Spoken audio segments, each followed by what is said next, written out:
እንኳን አደረሳችሁ። አፓርትመንት በኮንዶሚኒየም ዋጋ ሊያውም በመሃል ፒያሳ አራዳ ፓርክ ፊት ለፊት ባለ 1 መኝታ በ3.6 ሚሊዮን ብር ሙሉ ክፍያ፣ ባለ 2 መኝታ በ5.8 ሚሊዮን ብር ሙሉ ክፍያ፣ ባለ 3 መኝታ በ8.4 ሚሊዮን ብር ሙሉ ክፍያ ይዘንሎ ቀርበናል። ልብ ይበሉ፣ ይህ ዋጋ የወጣው 100% ለሚከፍሉ ደንበኞቻችን 30% ዲስካውንት ለተደረጉ ብቻ ነው።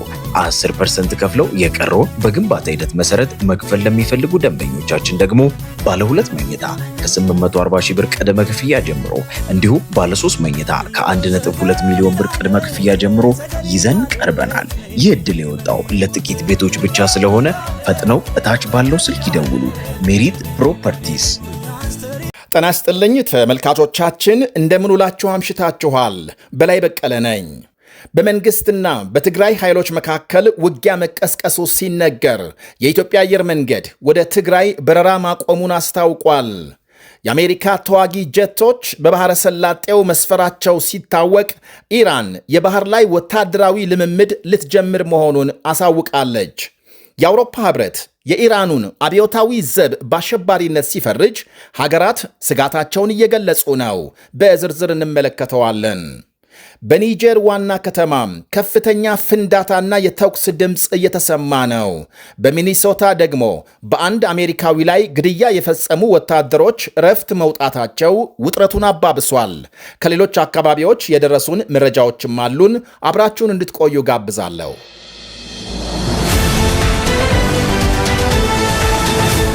በመንግስትና በትግራይ ኃይሎች መካከል ግጭት መቀስቀሱ ተነገረ።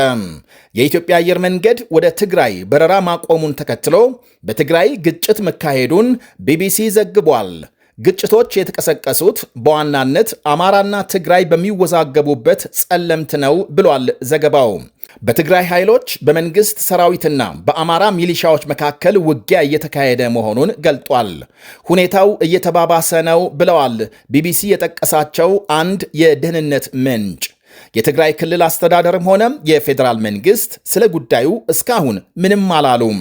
የኢትዮጵያ አየር መንገድ ከእቅድ ውጪ በሆነ ምክንያት የሚል አጭር ጽሑፍ ለመንገደኞች በመላክ ወደ ትግራይ የሚያደርጋቸውን የደርሶ መልስ በረራዎች ማቆሙን አሳውቋል።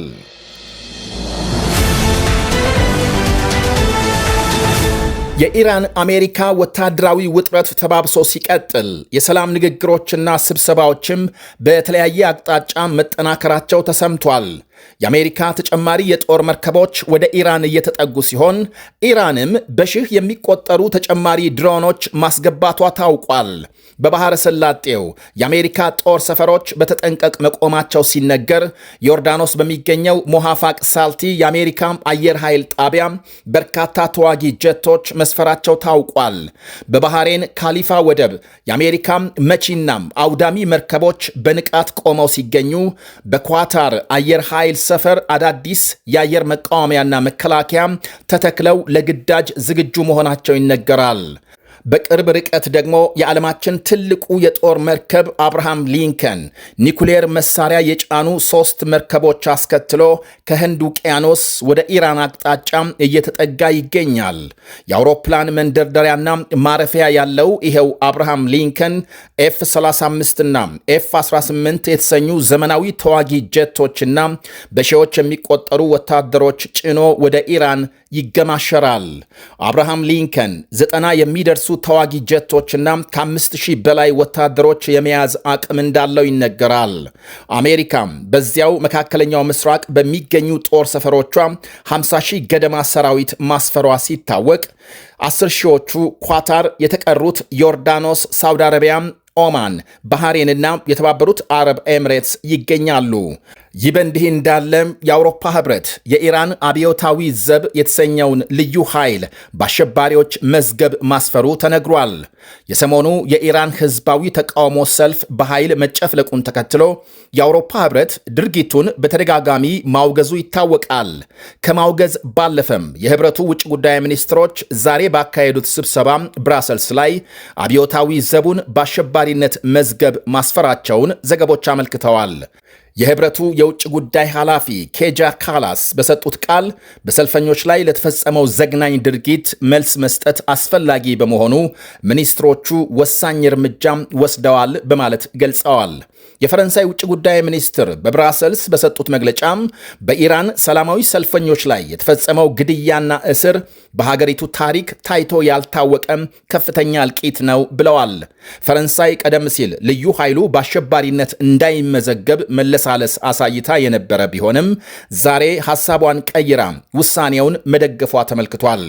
የገዛ ሕዝቡን የሚፈጅ የትኛውም አገዛዝ ለፈጸመው ጥፋት ሊቀጣ ይገባል ብለዋል ሚኒስትሩ። ህብረቱ በተጨማሪም የኢራን ሀገር ውስጥ ጉዳይ ሚኒስትርና ጠቅላይ አቃቢ ሕጉን ጨምሮ 15 በሚደርሱ ባለስልጣናትና ግለሰቦች ላይ እንዲሁም በ6 ተቋማት ላይ አዲስ ማዕቀብ መጣሉ ታውቋል። ሁሉም ማዕቀብ ያረፈባቸው ግለሰቦችና ተቋማት በሰሞኑ የሰልፈኞች ግድያና እስር እጃቸው አለበት ተብሏል። አሜሪካም ካናዳና አውስትራሊያም የኢራኑን አብዮታዊ ዘብ ቀደም ሲል በአሸባሪነት መፈረጃቸው ይታወቃል። ልዩ ኃይሉ ለአውሮፓ ህብረት ውሳኔ ማምሻውን ምላሽ የሰጠ ሲሆን ውሳኔውን ኃላፊነት የጎደለውና ምንም አይነት አመክንዮ የሌለው አሳፋሪ ድርጊት ነው ሲል ውድቅ አድርጓል። የኢራን አብዮታዊ ዘብ የ1979ን አብዮት ተከትሎ የሀገሪቱ ጦር ኃይል ቅርንጫፍ በመሆን እንደተቋቋመ ሲነገር ተጠሪነቱ በቀጥታ ለጠቅላይ መሪው አያቶላህ አሊ ካማኒ ነው ይባላል። በሀገሪቱ መከላከያ በውጭና በቀጠናው ጉዳዮች ማዕከላዊ ሚናና ተጽዕኖ እንዳለው ይወሳል። 800 ሺህ ገደማ መደበኛና ተጠባባቂ ሰራዊት ሲኖረው የሀገሪቱን የሚሳኤልና የኒውክሌር ፕሮግራሞች ይቆጣጠራል። እንዲሁም በቀጠናው ለሚንቀሳቀሱ ታጣቂ ቡድኖች ድጋፍ ይሰጣል ነው የሚባለው። በአጠቃላይ ልዩ ኃይሉ በኢራን ወታደራዊ፣ ፖለቲካዊና የኢኮኖሚ መዋቅሮች ውስጥ ዋነኛ ተዋናይ መሆኑ ይነገራል። የአውሮፓ ህብረት በኢራን የውጭ ንግድ ላይ ከዚህ ቀደም ጥሎ የነበረውን ቁጥጥር ያጠበቀ ሲሆን የአውሮፓ ዜጎችን ጨምሮ ያለ አግባብ የታሰሩ ሰልፈኞች በአስቸኳይ እንዲፈቱ ጠይቋል። በሌላ በኩል ኢራን ዋነኛ የነዳጅ መተላለፊያ በሆነው የባህር ክልሏ ወታደራዊ ልምምድ ልትጀምር መሆኑን ይፋ አድርጋለች። በመጪው ሳምንት የሚጀመረው ልምምድ የዓለም 20 በመቶ የነዳጅ ዝውውር የሚካሄድበትን የውሃ ክልል ሊያውክ እንደሚችል ተነግሯል። የቴሄራን ባለስልጣናት ግን እውነተኛ የተኩስ ልውውጥን የሚያካትት የባህር ወታደራዊ ልምምድ እንደሚደረግ መግለጻቸውን የተለያዩ የዜና ምንጮች ዘግበዋል። ኢራን በየቀኑ ነዳጅ ወደ ውጭ የምትልክበትን የባህር መስመር ልትዘጋ እንደምትችል ይነገራል።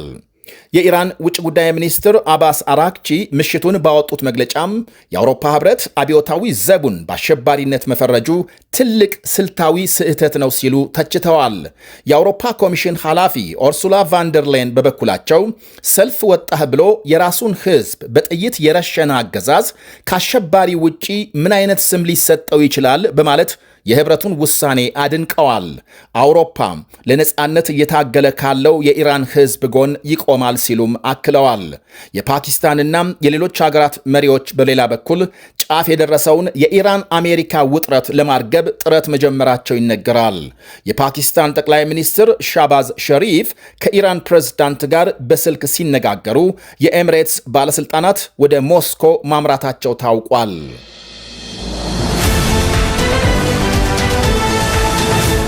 በኒጀር ዋና ከተማ ኒያሚ ከፍተኛ ተኩስና ፍንዳታ መሰማቱ ተነገረ። በተለይ ከዋና ከተማው ወጣ ብሎ በሚገኘው ዓለም አቀፍ አውሮፕላን ጣቢያ አቅራቢያ ተኩስና የከባድ ፍንዳታ ድምፅ መሰማቱን ዘገቦች አመልክተዋል። ስለ ፍንዳታውም ሆነ ስለደረሰ ጉዳት እስካሁን የታወቀ የለም። ከሀገሪቱ ወታደራዊ መንግስትም እስካሁን ምንም መግለጫም አልተሰጠም። ትላንት ሌሊት የጀመረው ተኩስ ጠዋት ላይ ከቆመ በኋላም እንደገና ከሰዓት ተጠናክሮ መቆየቱን ሮይተርስ ምንጮቹን ጠቅሶ ዘግቧል። አንዳንድ ነዋሪዎች እንቅልፍ አጥተው ማደራቸውንና በተኩስና ፍንዳታው ቤታቸው መንቀጥቀጡን ገልጸዋል። ወደ ሀገሪቱ የተደረጉ በርካታ የአውሮፕላን በረራዎች አቅጣጫ መቀየራቸው ታውቋል።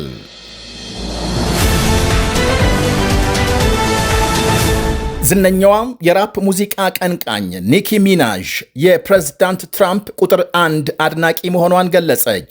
በዋሽንግተን ዲሲ በተዘጋጀ አንድ መድረክ ኒኪ ሚናዥ ራሷን የትራምፕ ቁጥር 1 አድናቂ አድርጋ ገልጻለች።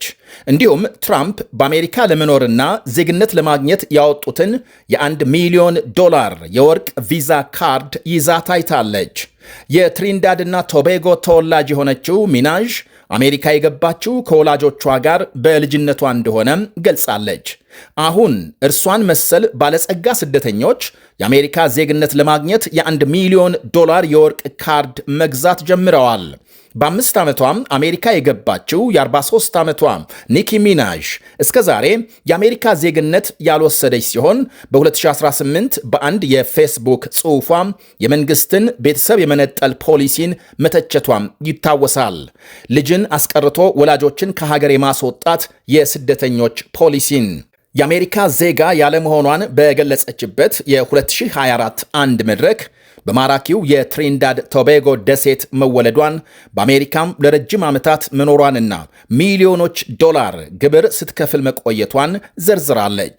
አሁን ሚናዥ በወርቃማው ካርድ ያለ ገደብ በአሜሪካ መኖር መብት የምታገኝ ሲሆን የዜግነት ጉዳይ ግን ባለበት የሚዘልቅ ይሆናል። የኒኪ ሚናዥ ሙገሳም በሚኒሶታም አንድ አሜሪካዊ መገደሉን ተከትሎ የትራምፕ የህገወጥ ስደተኞች ዘመቻም ከፍተኛ ተቃውሞ በገጠመው ሰዓት የተሰማ ነው። ከቀናት በፊት በሚኒያፖሊስ አንድ አሜሪካዊ ነርስ ለተቃውሞ በወጣበት ጊዜ በወታደሮች መገደሉ በመላው አሜሪካም ትልቅ ተቃውሞ መቀስቀሱ ይታወቃል። ትራምፕ ሁኔታውን እንዲያጣሩ የድንበር ጉዳዮች ዋና ሹማቸውን ወደ ሚኒሶታ የላኩ ሲሆን ግድያውን የፈጸሙ ወታደሮች እረፍት እንዲወጡ መደረጋቸው ተሰምቷል። በወቅቱ አሜሪካዊው ነርስ አሌክስ ፕሬዲን ተረባርበው ከጣሉ በኋላም ተኩስ ከፍተው የገደሉት ወታደሮች መቼ እንደሚመለሱ ባልታወቀበት ሁኔታም እረፍት ሞልተው እንዲወጡ ተደርጓል። ዘመቻውን የሚመራው የሀገር ውስጥ ደህንነት ሚኒስትሯም ስራቸውን እንዲለቁ ከፍተኛ ግፊት እየተደረገ መሆኑ ይሰማል።